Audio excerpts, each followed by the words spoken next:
Welcome back to my channel, guys. It's Dennis from Simplify Investing. I know it's Sunday Night Football, go Ravens, but there's a lot of news coming out in regards to Trump's state of health, and I think it's important to talk about as investors. As investors, we should be increasingly worried about his state of well-being, especially due to the election being less than a month away. Again, please don't forget to smash that like button down below. It really helps me out with that YouTube algorithm. And if you're interested in more videos like this, please subscribe. Without any further ado, let's get started. So for those of you who aren't aware, Fox News actually live streamed this event. It was Dr. Sean Conley, which is Trump's physician. They went out and they said some statements. It was quite a bit long, so they did summarize it a bit. It's about 10 minutes here, but I do want to play a few different clips that I found interesting in this video. But again, the title says, President Trump could return to White House as early as tomorrow if conditions continue to improve, doctors say.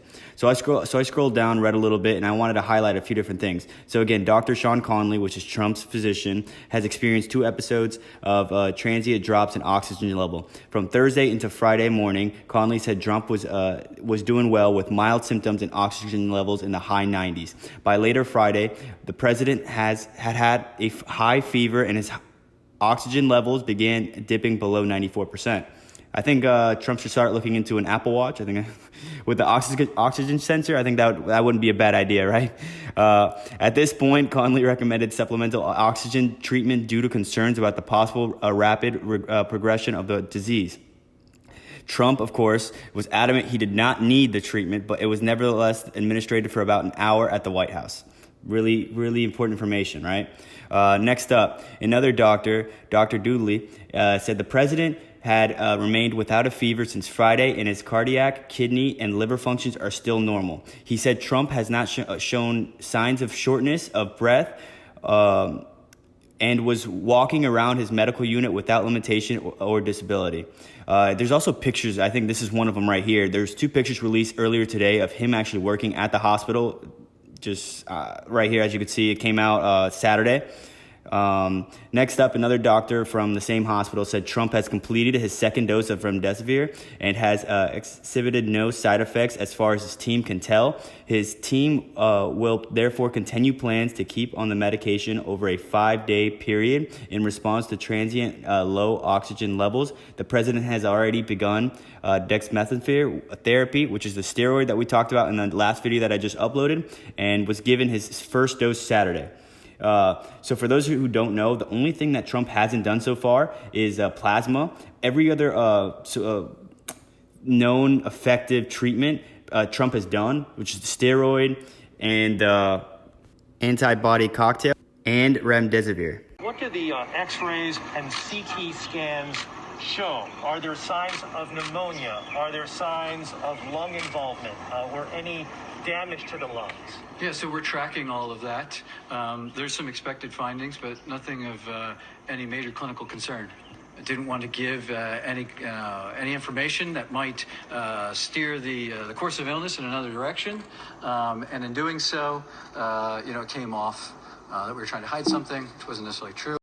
Now here you could see that a reporter actually asked Trump's physician, Dr. Sean Conley, about what they saw in the CT scans of Trump, talking about necessarily his organs and seeing if they find anything unexpected.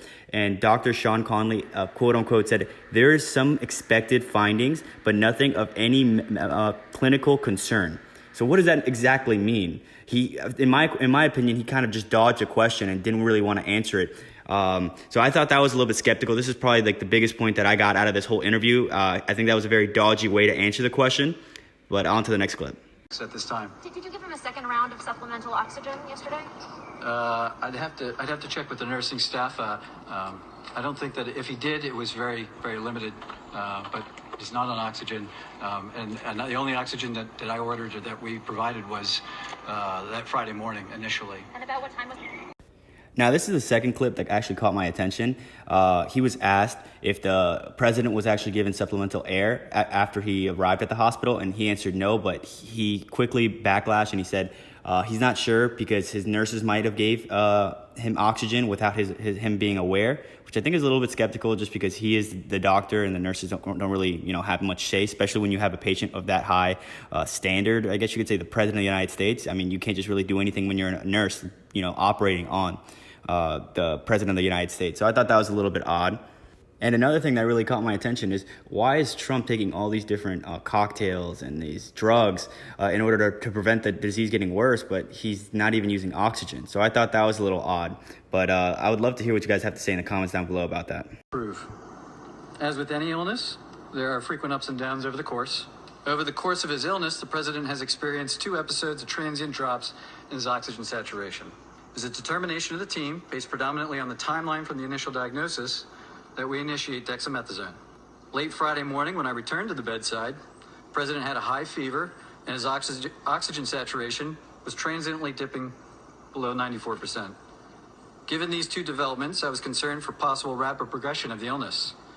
I recommended the president we try some supplemental oxygen, see how he'd respond. Regarding his clinical status, the patient continues to improve. He has remained without fever since Friday morning. His vital signs are stable.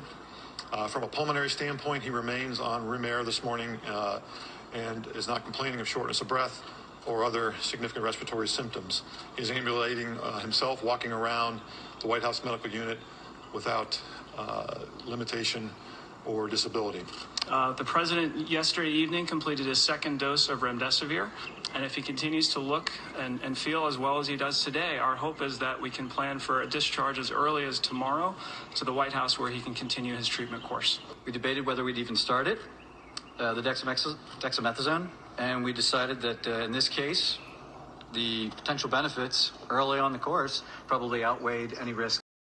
Now, I'm going to leave in the description down below the link to this article if you want to go watch a clip. It's a 10-minute clip of what was said in this interview. Also, if you want to read along, you could read along. It'd be awesome. I would love to hear about your comments on this article down below. Do you think Trump should get an Apple Watch Series 6? As you guys already know, it measures your blood oxygen level. Maybe it's not a bad idea. But anyways, I'd really appreciate it if you hit that like button. It really helps out with the YouTube algorithm. And also, if you're new here and enjoyed this video, please subscribe. And thank you for watching, and I'll catch you guys in the next one.